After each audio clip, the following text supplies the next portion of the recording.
cómo protegen sus organizaciones los mejores CISOs del mundo. ¿Qué novedades e innovaciones ofrecen los actores más relevantes en el mercado de la ciberseguridad? ¿Hacia dónde están impulsando el sector los gurús y expertos más destacados? Bienvenido a Eleven Paths Radio. Descubre en nuestro podcast las claves que te ayudarán a proteger la información de tu organización y de tus clientes. Mi nombre es Gonzalo Álvarez Marañón y te acompañaré en este programa junto a las voces más influyentes en el panorama actual de la ciberseguridad. Según datos del Ministerio del Interior, en 2018 se denunciaron más de 110.000 ciberdelitos, un crecimiento del más del 36% con respecto al año anterior. La ciberseguridad plantea un serio problema para empresas y para la sociedad en general. Se estima que a nivel mundial genera un coste anual de unos 520.000 millones de euros. En España, el Consejo de Seguridad Nacional aprobó en abril la Estrategia Nacional de Ciberseguridad 2019, una actualización de la primera estrategia de 2013, con la que nuestro país renueva las bases sobre las que se asienta la seguridad de sus tecnologías de la información. Y para hablar sobre el cibercrimen y de la Estrategia Nacional para combatirlo, hoy tenemos con nosotros a Juan Sotomayor, jefe del Departamento de Delitos Telemáticos de la Unidad Central Operativa de la Guardia Civil. Hola, Juan. Hola, buenos días. Pues antes de nada, muchísimas gracias por aceptar esta invitación para charlar hoy aquí en este programa. Pues muchas gracias a vosotros. Juan, tu carrera profesional ha transcurrido en la Guardia Civil y cuéntanos, ¿qué es lo que te motivó a unirte al cuerpo? Pues contestar a esto ya es difícil, ¿eh? Si empezamos así la conversación, pues a lo mejor un poco la familia y como es un tema muy emocional, pues es difícil expresar las emociones que hicieron que ingresara a la Guardia Civil, del cual estoy muy orgulloso, lógicamente. Y una vez ya en la Guardia Civil, ¿cómo te iniciaste en el mundo de la ciberseguridad? ¿Qué es lo que te llevó a eso, a combatir el ciberdelito? Vale, pues justo estuve en el momento adecuado, en el sitio preciso, y cuando se estaba montando el incipiente grupo de delitos informáticos necesitaban un oficial y en ese caso estaba yo. Es verdad que ya me gustaba bastante las tecnologías y bueno, más o menos reunía en ese momento el perfil adecuado para incorporarme en esa incipiente unidad, ¿vale? con Anselmo del Moral en el primer grupo de delitos informáticos, que era como se llamaba entonces. Y yo creo que lo primero de todo tenemos que aclarar términos, ¿no? Porque ¿qué es un delito telemático? Mira, como se maneja tantas definiciones y hay tanta, para mí, yo creo que hay un poco de manejo del lenguaje. Yo siempre, cuando vamos a dar una charla, yo siempre diferencio dos ámbitos, ¿no? Que sería el cibercrimen propiamente dicho y los delitos tradicionales que se valen de las tecnologías. Ejemplo, cibercrimen sería todos los nuevos delitos que si Internet desapareciera no existirían. El ransom, los ataques de denegación de servicios, los robos de información de redes informáticas, los daños en sistemas informáticos. Y luego tenemos aquellos delitos que, sin ser propiamente digitales, sí que se han visto de una forma potenciados a números o a cantidad desconocidos, como puede ser toda la explotación sexual de menores, el tráfico de drogas, las comunicaciones en general de crimen organizado, que están utilizando las tecnologías para potenciar esos ámbitos delictivos. Entonces, en resumen, hay dos ámbitos delictivos vinculados con el cibercrimen propiamente dicho y el resto de delitos que se soportan gracias a la tecnología, pero que se pueden cometer en el mundo real sin necesidad de las tecnologías. Ahora hay mucho delito que lleva por delante la palabra ciber, ¿no? Entonces, claro. ¿En qué se diferencian los ciberdelitos del ciberterrorismo, del ciberespionaje? En fin, ¿cómo ponemos orden en todos estos términos? Es verdad que últimamente se pone el nombre ciber a todo, a las ciberunidades y a los ciberpolicías y a las ciberinvestigaciones, ¿no? Bueno, es importante poner orden, ¿vale? Y sobre todo a lo que es el cibercrimen, que de alguna forma representa el máximo exponente que afecta a las empresas, a las instituciones y al ciudadano. Y luego deberíamos definir también de forma muy precisa qué es el ciberterrorismo, desde qué ámbito, desde el terrorismo que utiliza las tecnologías para potenciar la actividad terrorista, que es lo que estamos viendo en el día a día, o un terrorismo propio que afecta directamente al uso de Internet. Que eso por ahora como tal se ha visto muy poco, si lo hemos visto siempre lo hemos visto por terceras o cuartas personas, sin pruebas directas que haya podido existir, ¿no? Igual que el hacktivismo, podemos tener el hacktivismo de un carácter propiamente político, de la actuación política de normal, ¿vale? Que de activismo político que utiliza las tecnologías, o ese hacktivismo propiamente que estaría en el grupo de el impacto directo en el proceso tecnológico de las infraestructuras, ¿no? Pues en todos habría que dejarlo más claro y no poner todo en un totum revolutum sin saber a qué estamos trabajando, porque a día de hoy lo que estamos viendo principalmente son ese activismo, ese terrorismo que utiliza las tecnologías para mejorar sus capacidades. Y ahora mismo, en este momento actual, ¿con qué recursos cuenta la Guardia Civil para combatir el cibercrimen? Pues la Guardia Civil, como casi todas las unidades policiales, se articula en niveles de actuación. Un nivel centralizado mucho más formado, más capacitado para llevar los casos más graves y más complejos, o los que necesiten una reserva importante, y luego un despliegue territorial de especialistas que puedan atender esos casos de menor gravedad pero que impactan directamente en el ciudadano de forma cotidiana.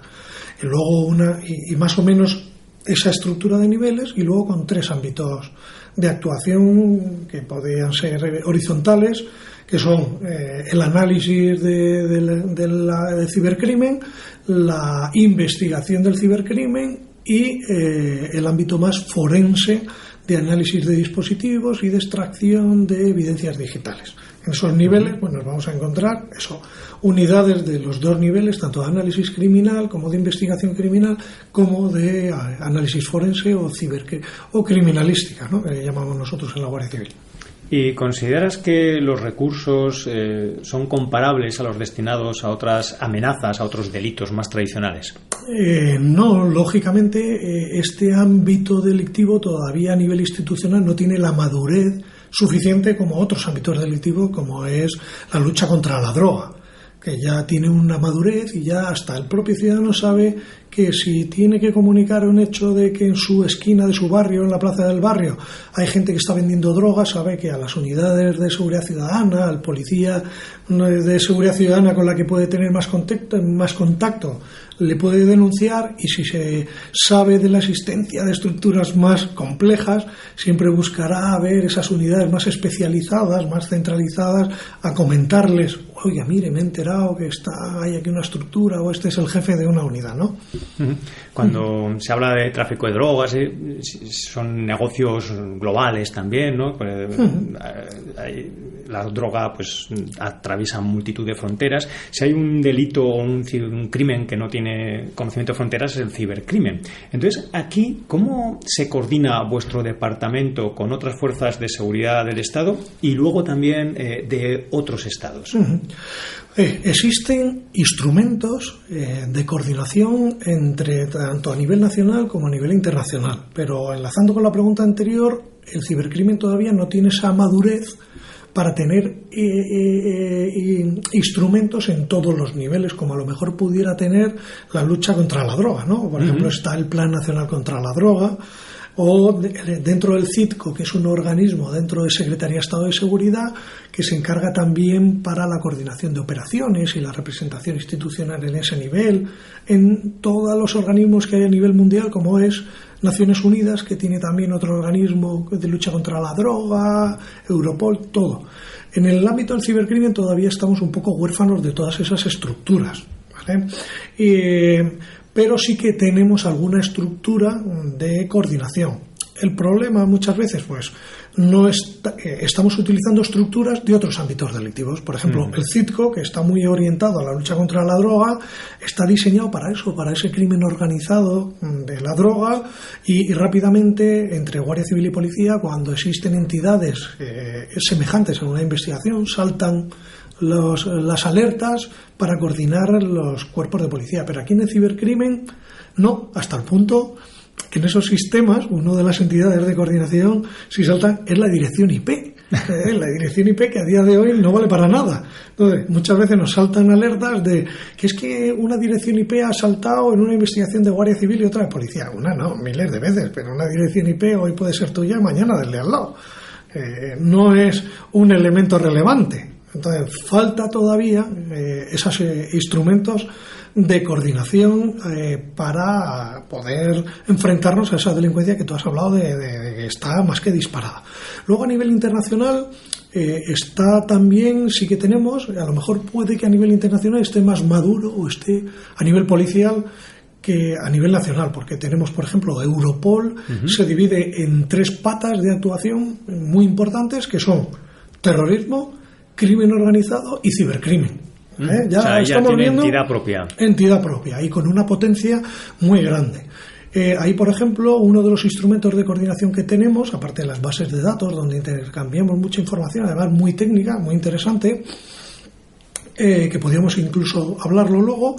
Luego tenemos reuniones periódicas tanto de jefes de unidades de cibercrimen a nivel de la Unión Europea, que nos reunimos 2 veces al año, reuniones para la capacitación en aquellos aspectos más técnicos de la investigación criminal, como ahora todo lo que es el mercado de la dark web, las criptodivisas, la identificación de víctimas de explotación sexual infantil. Cada vez y vamos enviando gente a recibir capacitación allí en Europol, o por ejemplo en el tema de las criptodivisas, reuniones mundiales con todas las empresas del mundo dedicado al intercambio, a las casas de cambio de criptodivisas, para crear esa sinergia entre todos los actores para poder luchar de forma más eficaz en el ámbito propio del cibercrimen. Y luego, fuera de Europa, tenemos a Interpol, que también organiza este tipo de formaciones. Por ejemplo, nosotros estamos enviando, además es la racha, nos ha tocado, pero no tenemos ningún problema, además nos viene muy bien. Llevamos, me parece que son 3 años enviando anualmente a 2 especialistas al año a cursos de análisis de malware a bajo nivel en Filipinas con policías de todo Asia.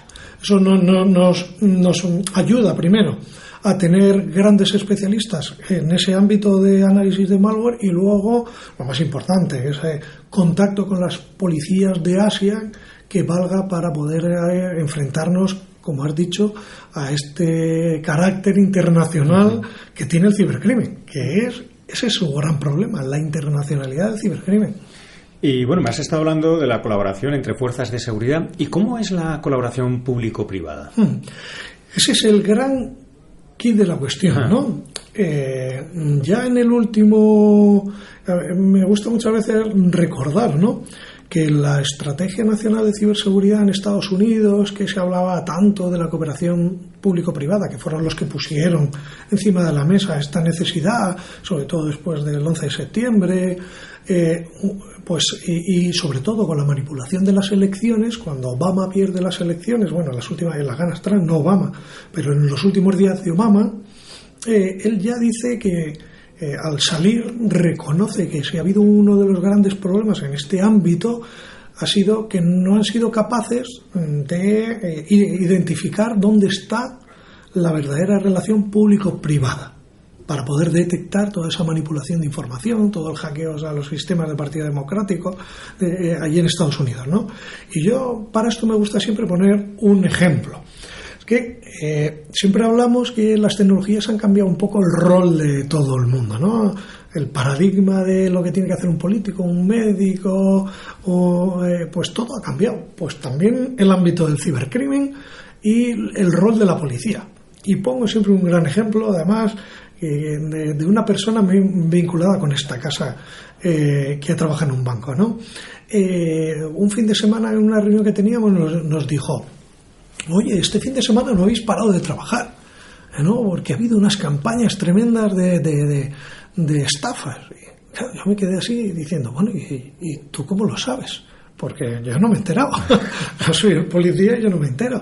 Y sí, no, porque mira, nosotros en los sistemas del banco tenemos parametrizados los sistemas de riesgo, una serie de elementos, y cuando el lunes hemos ido a ver, ¿vale? Hemos visto un montón de riesgos, 5.000 y pico, hemos empezado a llamar a nuestros clientes para que nos informaran, y hemos visto que este fin de semana ha habido una famosa campaña de estas del técnico de Microsoft, que llaman pasándose por ser un técnico de Microsoft y te engaña para que te instales un troyano, y a partir de ahí te roban tu identidad digital, entre otros tus datos de tarjeta de crédito y tal.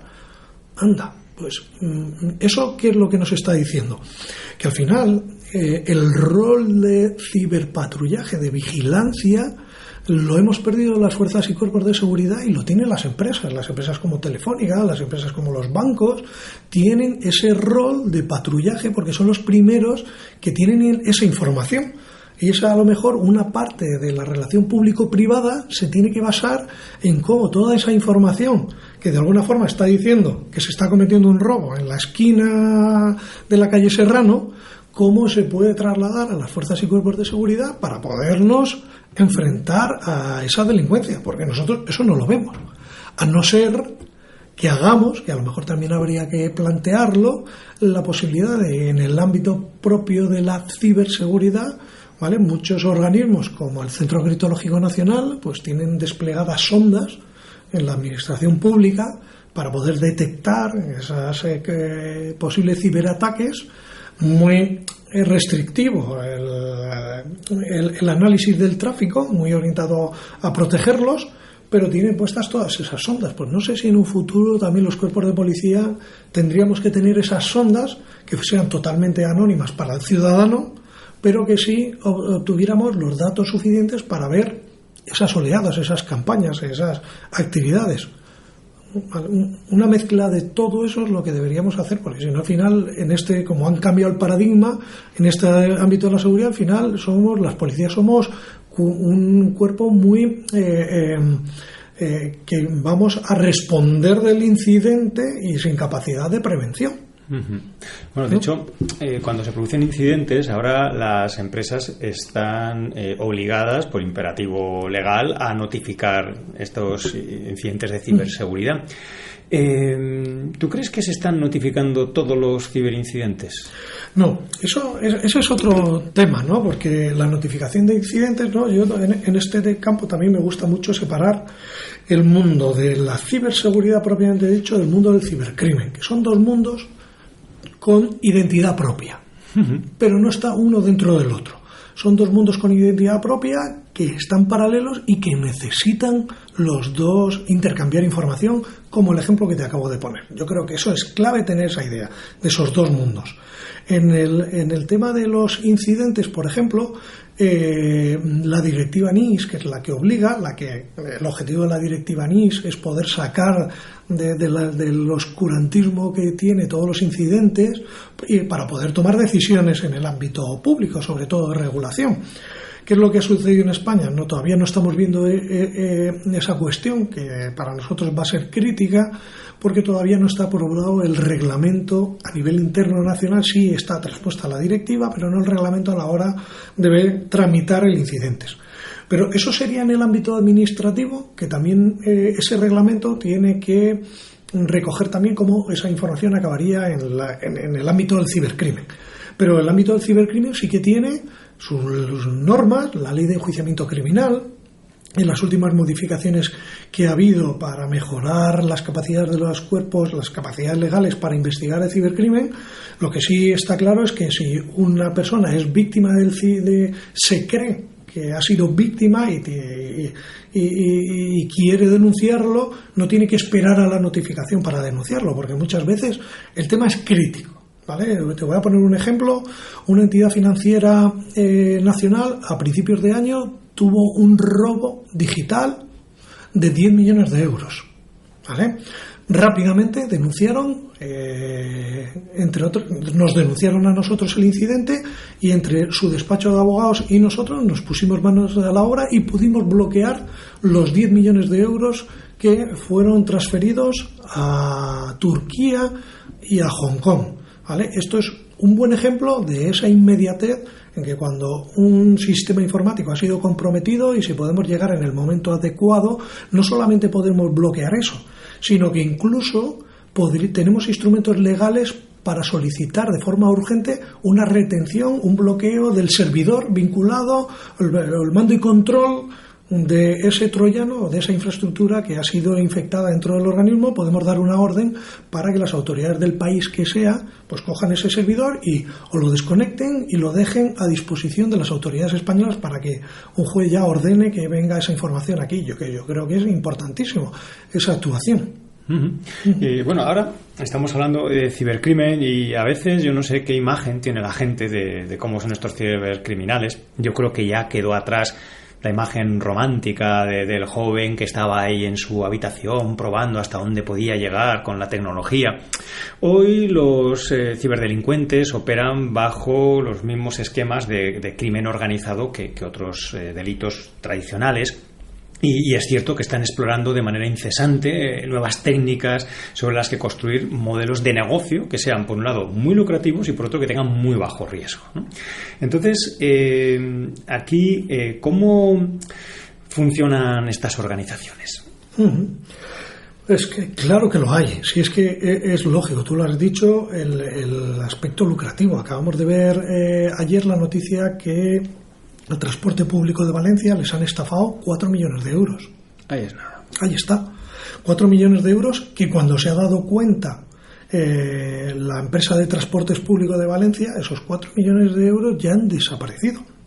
En el caso del banco, como nos movimos muy rápido, llegamos a bloquearlo y las autoridades tanto de Turquía como la de Hong Kong, que por ejemplo Hong Kong se puso en contacto con nosotros a través de WhatsApp una vez que enviamos la alerta. Las autoridades, la policía de Hong Kong se puso en contacto con nosotros a la media hora por WhatsApp. Hicieron una llamada de WhatsApp ya avisándonos que ya se ponían en ello, y la policía turca por correo electrónico en una hora. ¿Qué es lo que nos dicen las dos policías? Que el dinero dio 3 y 4 saltos en bancos, en distintos bancos de sus países, y en Turquía en particular hay una persona que reclama una parte de ese dinero como legítimo propietario. ¿Qué es lo que quiero decir con esto? Que hay ya estructuras esperando en distintos países, como puede ser Hong Kong o Turquía, para mover el dinero, ¿vale? El ciberdelito, es verdad, nosotros cuando nos llamábamos grupo de delitos informáticos era lo que acabas de decir, ¿vale? Era eso. Ahora hemos pasado de ser todos delitos informáticos a ser la palabra ciber, es verdad. Ahora el cibercrimen está totalmente estructurado, existen foros donde todo el mundo se reúne, vamos allá a decirlo, es que decirlo así es muy difícil de verlo mentalmente, ¿no? Pero existen foros y canales de comunicación iguales que los que tenemos en nuestra vida digital, pero en la vida digital de los ciberdelincuentes. Es lo mismo. ¿Cuántas páginas podemos encontrar de buscar enlaces en la dark web o mercados en la dark web que los tienes totalmente categorizados, ¿vale? Yo he visto ya estudios donde hay hasta 40 tipos de servicios cibercriminales, ¿no? Y tú lees los servicios y son de todo, hasta buscar a una persona que te blanquee el dinero y personas que hasta la vida de otras personas, ¿no? Y un mercado súper lucrativo, por ejemplo, el de las credenciales, ¿vale? Llevamos una operación donde hemos detenido ya a 3 rusos a nivel nacional con venta de credenciales, pero con venta de credenciales que uno de ellos, que era el que llevaba la voz cantante en el foro, entre otras credenciales, tenía casi 2 millones de credenciales de PayPal, que como decían dentro del foro eran 98% de pureza. O sea, él se reclamaba y el resto le reclamaban dentro del foro como que sus credenciales tenían un 98% de pureza de esas credenciales. Credenciales que sabes dónde van, credenciales que van a ir al ámbito del cibercrimen para contratar infraestructuras de dominio o de servidores que sirvan para seguir cometiendo otros delitos de forma anónima. Y ganaba muchísimo dinero. Claro. De hecho, bueno, has estado mencionando el mercado negro, ¿no?, de la Deep Web, Tor. Hoy en día también otro recurso que utilizan mucho los cibercriminales son las criptomonedas, pues por ejemplo como Monero, ¿no? Entonces, estas monedas se usan para, por ejemplo, el ransomware, para hacer los pagos, pero ¿de qué otra manera también pueden ser utilizadas, pues por ejemplo, para dificultar la labor de persecución? Bien. Aquí hay que tener claro una cosa en el ámbito de las criptodivisas. Lo que las criptodivisas, el verdadero problema de las criptodivisas es que permite transferencias entre particulares, ¿vale?, de forma totalmente anónima. Ese es el grave problema. El resto, si queremos resumir desde un punto de vista de ese ámbito del cibercrimen, no del ámbito de la ciberseguridad, dentro del cibercrimen el problema es que te permite eso, y además de forma muy fácil. Y existen foros donde yo puedo entre particulares intercambiar criptodivisas.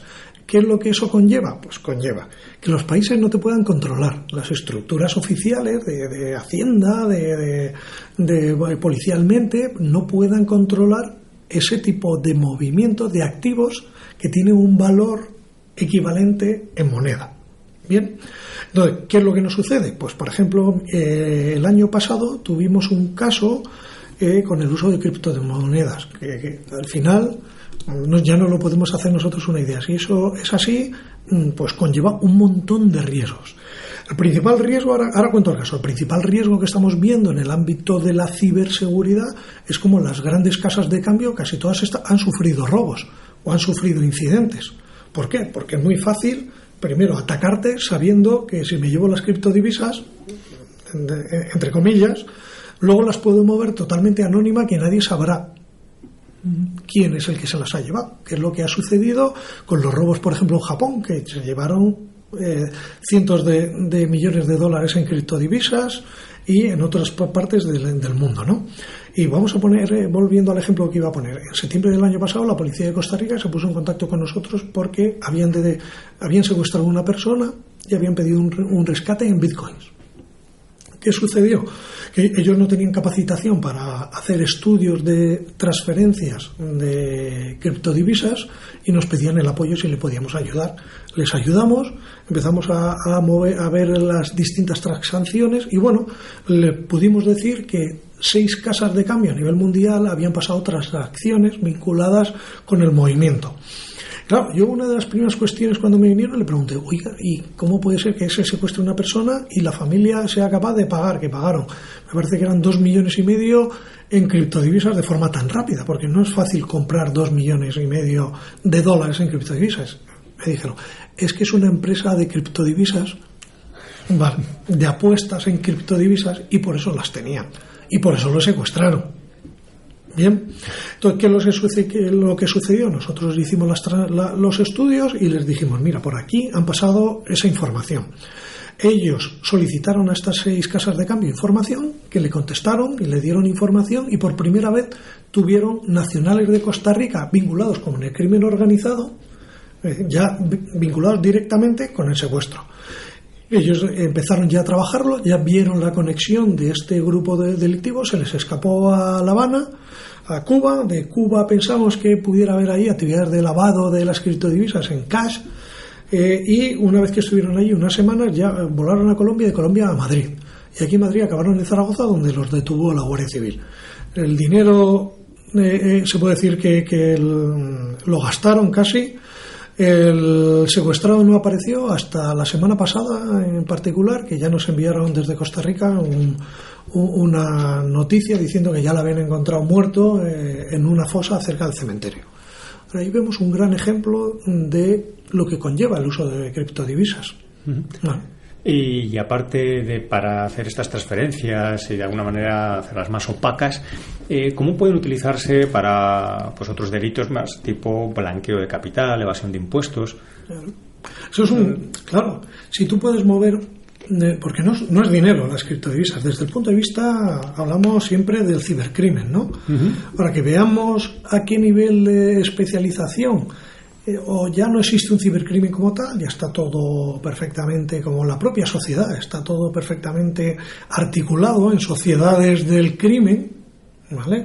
Y por ejemplo, hay otro caso también muy característico que lo tuvimos aquí en España, además también la Guardia Civil, donde pues tipo Breaking Bad, hubo un Breaking Bad que tiene mucho que ver con las criptodivisas, ¿no? Una familia entre Granada y Valencia pues montó un laboratorio de elaboración de drogas sintéticas de diseño y puso un portal, no en la dark web, en lo que ahora llamamos la deep web, ¿no? Sí. ¿Vale? Que es esa parte que no está indexada, pusieron su portal de venta de este tipo de productos y vendían en bitcoins, ¿vale? Ganaron un montón de bitcoins, pero ahora, claro, ¿cómo pago yo los bienes y servicios diarios?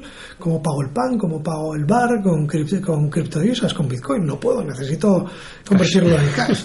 Claro, al estas transferencias ser totalmente opacas para las estructuras de vigilancia del blanqueo, pues que claro, me voy a los foros del cibercrimen y rápidamente encontraron sobre todo estructuras de crimen de Europa del Este que dicen, bueno, es todo perfecto, si aquí en Rusia estamos todos vigilados, si tengo criptodivisas y las puedo mover de forma anónima, me aseguro un poco un nivel de seguridad dentro de mi ámbito delictivo muy grande. Pero entonces una persona vino, ¿vale?, de Europa del Este, hubo una reunión aquí en Madrid, en un hotel, entre los españoles y esta persona, se hicieron las transferencias de criptodivisas y en el momento que subía a los bloques, que depende media hora, una hora, que sube ya a los bloques de bitcoins y ya queda reflejada la transferencia de los bitcoins, por el sistema Wahala del ámbito musulmán que mueve dinero en cash, pequeñas cantidades, ¿vale? Pues apareció un pakistaní en el hotel con 1 millón de euros en dinero. ¿Vale? Y así esta gente blanqueaba el dinero. Eso es un gran ejemplo de cómo las tecnologías están poniendo a todo el crimen conectado. Tu operación Tulipán Blanco, que se busca en internet, en la prensa, y salió perfectamente reflejada, ¿no? Y ahora que mencionabas a Breaking Bad y así, ¿no? ¿Tú crees que en pocos años vamos a ver que los camellos de las esquinas serán sustituidos por drones de reparto a domicilio? Pues seguro que vamos a ver algo parecido. A lo mejor eso no tanto, pero sí, es que al final el ecosistema del cibercrimen es como un ecosistema paralelo a la sociedad.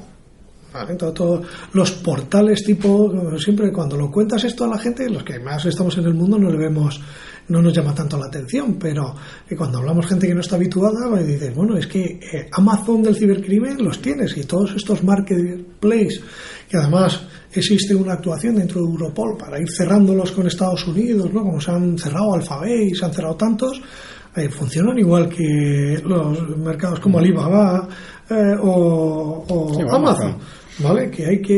¿Vale? La reputación y las reseñas de las transferencias son las que de alguna forma dan la reputación para que tú quieras comprar o no esos servicios ilícitos en este caso. Entonces, no sé si veremos el tema de los drones, pero podría ser, no te digo que no. Y luego hay otro asunto, ya alejándonos algo más del cibercrimen, pero entrando a lo que pueden ser amenazas a la privacidad del ciudadano. Por ejemplo, otro día yo leía asombrado que el mayor banco de huellas dactilares del mundo es Apple, que tiene más huellas dactilares que el mismísimo FBI, y muy pronto lo va a ser también de caras, con el Face ID, que escanean la cara con 30.000 puntos de precisión. Entonces, no podemos olvidar que estos datos biométricos son especialmente sensibles, porque si te los roban una vez ya no hay manera de cambiarlos como puedes hacer con una contraseña. Entonces, ¿cómo ves esta concentración de información sobre los ciudadanos en manos de cada vez menos empresas, estos grandes gigantes tecnológicos? Pues como hemos hablado un poquito antes de los paradigmas que han cambiado, claro, estamos regulando para que todas las instituciones públicas no sean el famoso gran hermano de Orwell, ¿no? O sea, a lo mejor ahí se equivocó, porque el gran hermano no era el Estado, son las grandes empresas que manejan esa información sobre las que hay que regular. no tanto sobre los cuerpos de policía, sobre el Estado, que ya no es el que maneja esa información. Antiguamente sí, era el Estado era el que manejaba toda esa información que podía afectar a la intimidad de los ciudadanos. Ahora estamos viendo que ha cambiado el paradigma, ahora no, son las empresas las que nos manejan a nosotros. Pero toda la regulación que ha habido es para controlar que el Estado no tenga ese poder.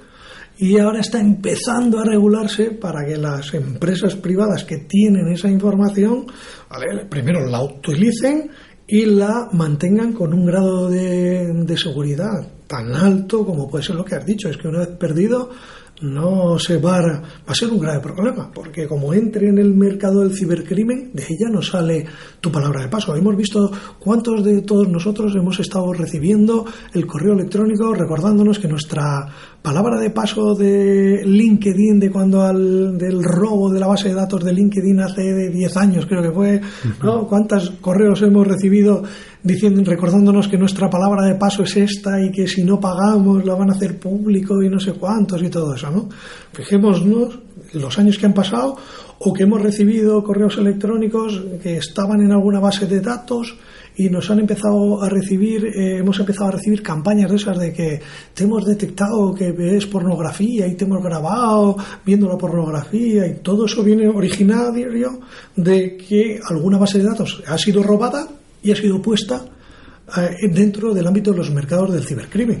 O el mejor ejemplo, ¿vale? Esto es una relación, ¿no? Oye, se han robado esos datos. Alguien que dice, oye, yo tengo aquí 40 millones de usuarios de LinkedIn, les pongo que esa es su palabra de paso, alguno va a caer y le voy a engañar, ¿no? ¿Qué sucede?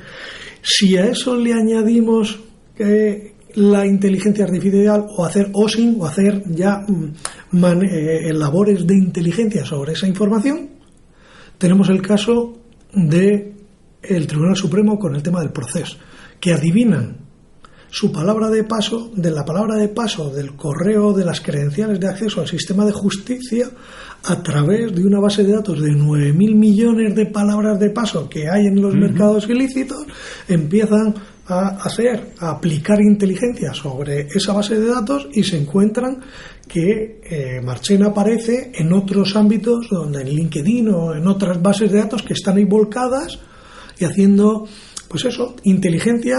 La típica inteligencia de, si yo cojo tu correo electrónico en alguno de los servicios digitales, intento loguearme, digo que he perdido la palabra de paso, esos pequeños indicadores, como te voy a enviar un mensaje de texto a este número de teléfono, y te dan la primera y la última cifra de tu teléfono.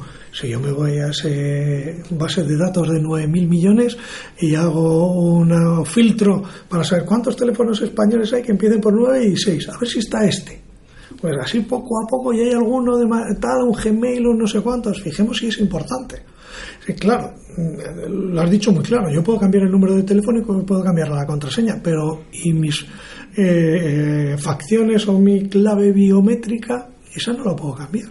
Pues ahí tenemos un grave problema. Ya desde Europol, con la nueva normativa que hay de los medios de pago digitales en un futuro, que tenemos que ahora todos los bancos se tienen que adaptar y todos los medios de pago a que se incluya la parte biométrica, pues ya desde Europol se alerta que esperamos campañas de phishing muy grandes para la obtención de nuestros datos biométricos. Y si alguno se pone a pensar en esto, dice, ahí va. Nos acordamos todos hace poco que salió una aplicación que me representaba de viejo. Pues esa aplicación de viejo puede estar vinculado con el mercado del cibercrimen, porque ya nos ha robado millones de identidades biométricas de nuestra identidad. Ya han salido a través de esa aplicación que la había hecho un ruso y no sabemos dónde ha ido. Ya solamente hay que hacer inteligencia, un poco de inteligencia, de aplicar esa famosa inteligencia artificial para que esas bases de datos de millones de afectados, vincularlos con los datos biométricos y ¡pomba! Pues van a estar suplantándonos en muchos de los sistemas. Fijaros si es importante, porque cuando yo rellenaba en la aplicación mi cara, ya estaba dando mi teléfono o estaba dando mis datos. Nos damos cuenta de hasta qué nivel nos vamos a ver expuestos toda la gente que pasó su cara por esa aplicación. Claro, es que da miedo. Y lo más paradójico de todo, además me parece, ¿no? Decías antes que Orwell se imaginaba que el control vendría del Estado y el control va a venir de las empresas, y lo paradójico es que voluntariamente le estamos dando todos nuestros datos, toda nuestra vida y la de nuestros hijos, además voluntariamente a cambio de un servicio gratuito, supuestamente. Y luego no sabemos qué nivel de seguridad va a hacer con ese tratamiento. Y lo que es más importante, ¿quién lo va a hacer el tratamiento? ¿Ellos o subcontratas? ¿Vale? Porque en la gran mayoría de las empresas, muchos de los proyectos para manejar esos volúmenes de datos se subcontratan a empresas que a su vez contratan, esto es una pena, pero es cierto, chavales que acaban su carrera de ingeniería informática, pues los contratan recién salidos para picar código, ¿vale? Con unos salarios pues no muy abultados, ¿vale? Después de que la persona se ha especializado a un nivel tremendo, se va a dedicar a picar código en una subcontrata, donde además la subcontrata no le pone mucho interés ni cariño al desarrollo de esa aplicación informática que va a tratar los datos tan importantes como pueden ser, y dice, no, es que se los damos desanonimizados. Claro, tú no los tienes, pero como esa información se filtre fuera de la subcontrata, que es muy previsible, dado que sus niveles de manejo y de cariño a los datos no van a ser muy altos, ya se encargará el cibercrimen de unir tus datos biométricos con esas bases de datos. Es que estamos en un mundo donde el cibercrimen está ocupando, para mí, si en resumen, puedo decir algo, el cibercrimen está ocupando un volumen y una preocupación tan grande que no está reflejado con las estructuras dedicadas a luchar contra ellos. De hecho, para mejorar estas estructuras parece que siempre centramos el discurso en la tecnología, pero también está el tema regulatorio, legislativo, etcétera. Afirmaba Bruce Schneier que la jungla digital que brota en el siglo XXI no puede regirse por una mentalidad del siglo XX y una legislación del siglo XIX. El marco jurídico es indudable que ha experimentado una notable adaptación en los últimos años, pero ¿qué diferencias siguen existiendo bajo tu punto de vista, ¿no?, con respecto al tratamiento jurídico que se hace de delitos más tradicionales? Bueno, es verdad que el marco jurídico está avanzando, pero es verdad también que no avanza, que está avanzando con el gran problema que la soberanía de los países es la que está cuestionada desde el momento que el cibercrimen no tiene fronteras, ¿vale? Y una persona de aquí puede estar organizada con otra de Singapur, con otra de Inglaterra, para cometer delitos bajo distintas jurisdicciones. ¿Y es que esto pasa? Sí, esto pasa. Es que hemos tenido, siempre el año pasado, en la charla del CCN, contaba un caso real de cómo un sinvergüenza en un banco británico se hizo con la información del banco, otro británico más metido en el mundo del hacking dijo, oye, entre los dos a ver si buscamos. Entraron en los mercados de cibercrimen, oye, ¿quién puede encontrar una vulnerabilidad? Y apareció un español que dijo, oye, la aplicación del banco tiene un problema que si mandamos SMS y pinchan en el enlace del SMS, se abre la aplicación y la identificación de credenciales no la hace dentro de la aplicación, sino la hace con nosotros y nos quedamos con sus credenciales y además con la firma digital. Pero claro, necesitamos enviar millones de SMS. Y eso no es tan fácil sin control y de forma anónima. Siguieron buscando en el mercado del cibercrimen y encontraron 2 marroquíes que tenían montado en Mauritania un servidor de SMS. Entre todos ellos quedaron físicamente en Gibraltar para coordinarse. Y esa estructura cometió el delito y se llevaron decenas de millones de dólares de esa entidad bancaria. Esto que acabo de contar, que ha sucedido en realidad, claro, ¿cómo podemos enfrentarnos a esa falta total de territorialidad a grupos organizados?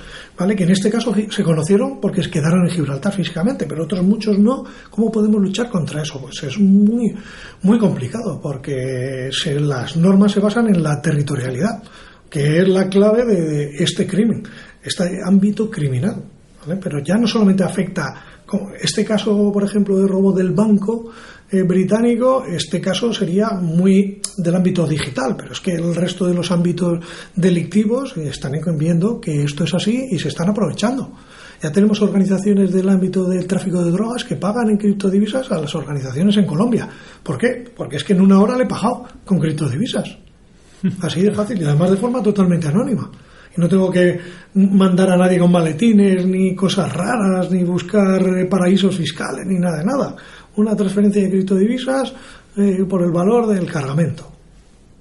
Así de fácil es, ese es el gran problema. Ahora, estamos legislando, ¿vale? Hay instrumentos muy buenos, la Orden Europea de Investigación, y ahora viene otra normativa muy importante que nos va a afectar a todos, ¿vale? Donde cualquier empresa que ofrezca servicios en Internet, ¿vale?, va a poder recibir un requerimiento policial de todas las autoridades de la Unión Europea para entregarle datos, ¿vale?, sobre sus clientes, ¿vale? Estoy resumiéndolo mucho, y eso significa que todas las empresas van a estar también obligadas, porque viene así la directiva, a tener un punto de contacto para poder contestar a esos requerimientos inmediatos. ¿Eso qué quiere decir? Que una autoridad española le va a poder pedir a los alemanes, ¿vale?, una empresa, por ejemplo, una empresa en Alemania donde hay muchos servicios de tal, hay empresas, no quiero poner nombre, hay empresas en Alemania donde para poderles pedir datos tenemos que pedir la comisión rogatoria, un requerimiento y tal. Ahora nos va a poder permitir pedírselo directamente sin que pase por las autoridades alemanas.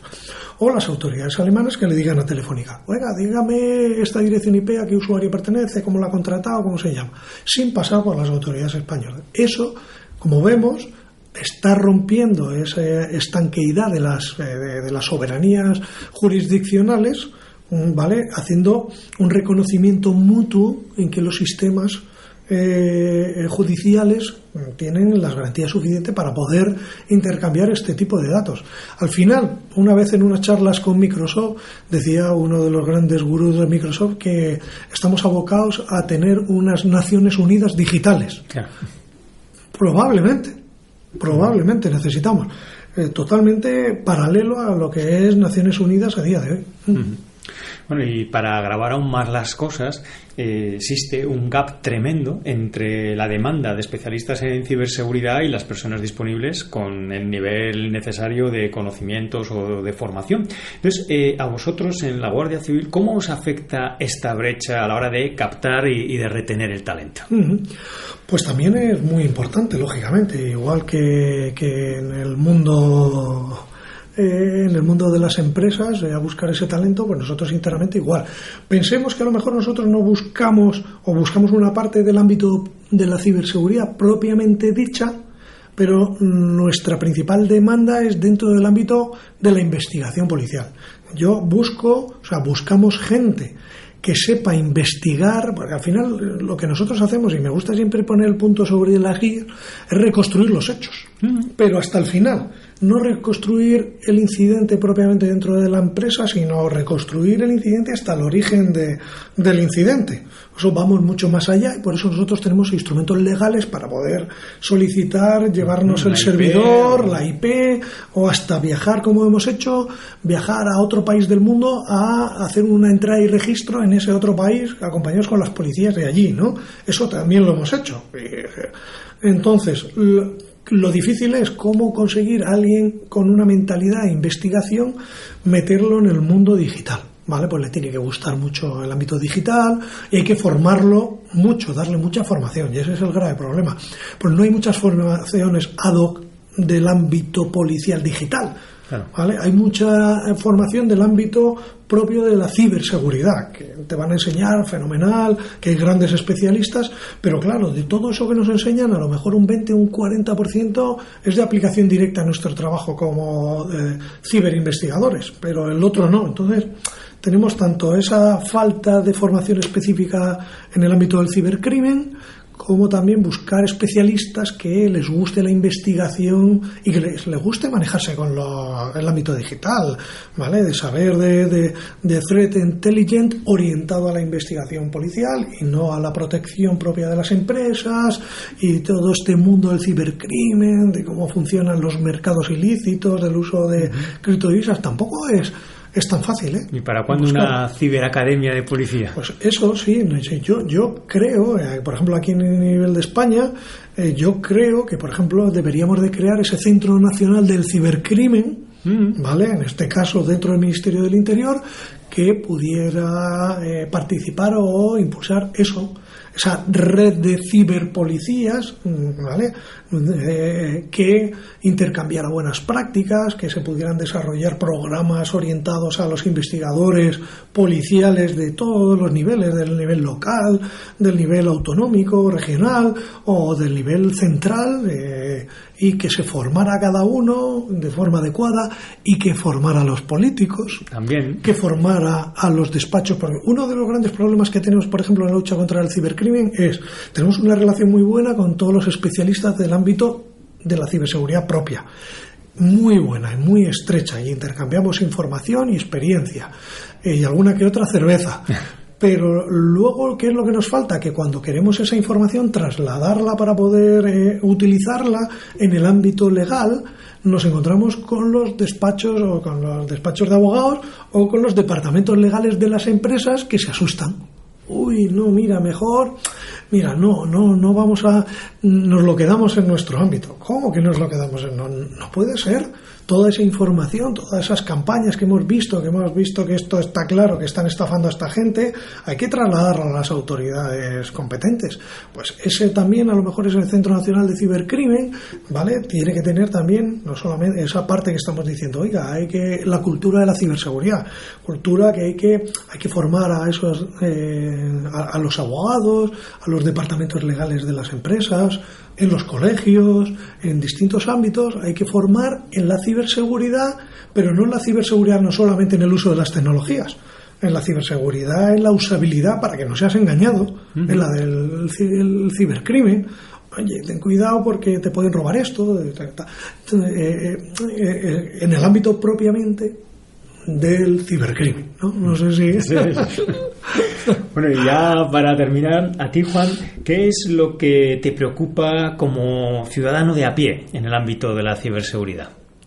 Pues sobre todo lo que me preocupa mucho es el grado de impunidad, ¿vale?, del cibercrimen, cosa que saben los cibercriminales, porque la tecnología también, generalmente otro de los problemas que tenemos, la tecnología está orientada a proteger al que la usa, desde un punto de vista propio de la ciberseguridad. Mejores niveles de cifrado, mejores medidas de protección, pero al final todas esas medidas, al final los malos son capaces de burlarlas, pero nosotros legalmente no podemos acceder a ese cifrado, ¿no? El famoso caso de Apple, ¿vale? Apple, que incorpora unos niveles de cifrado en sus dispositivos que son imposibles de romper, pero al final nosotros como cuerpo de policía nos está bloqueando para poder acceder a ellos, facilitándole a los cibercriminales su actividad.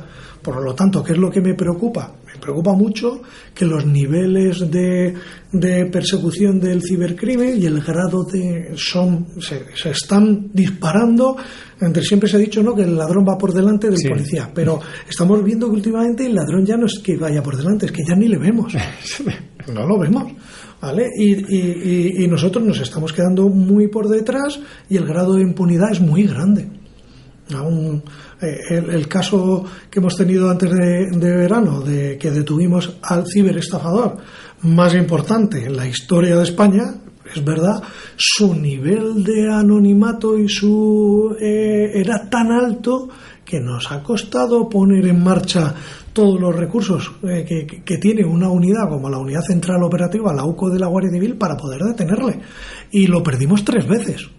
3 veces se quedó en el limbo, hasta la última vez que ya por fin pudimos detenerlo. ¿Por qué? Porque hacía un uso de las tecnologías, ¿vale?, muy propio del ámbito criminal más avanzado, con un grado de anonimato tremendo. No tenía nada a su nombre, vivía totalmente en el anonimato, no tenía nada, y manejaba montones de teléfonos móviles, manejaba múltiples cuentas y servicios de banca online totalmente anónimos con respecto a él. Sí. ¿Vale? Ese es el problema. Bueno, pues esperemos que en los próximos años vayáis teniendo mayor dotación, haya una mayor concienciación entre los ciudadanos, los políticos y veamos que se acerca al menos la distancia hacia ese ladrón, que aunque igual no se le alcance nunca, pero que no lo perdamos de vista. Pues muchas gracias, Juan. Gracias a ti, Gonzalo. Y a ti que nos has estado escuchando, pues también muchas gracias por tu atención. Y te animamos a que sigas descubriendo nuevas pistas sobre cómo proteger tus activos más valiosos aquí en este podcast de Eleven Path Radio y en todos los recursos gratuitos de nuestra página web. Hasta el próximo episodio.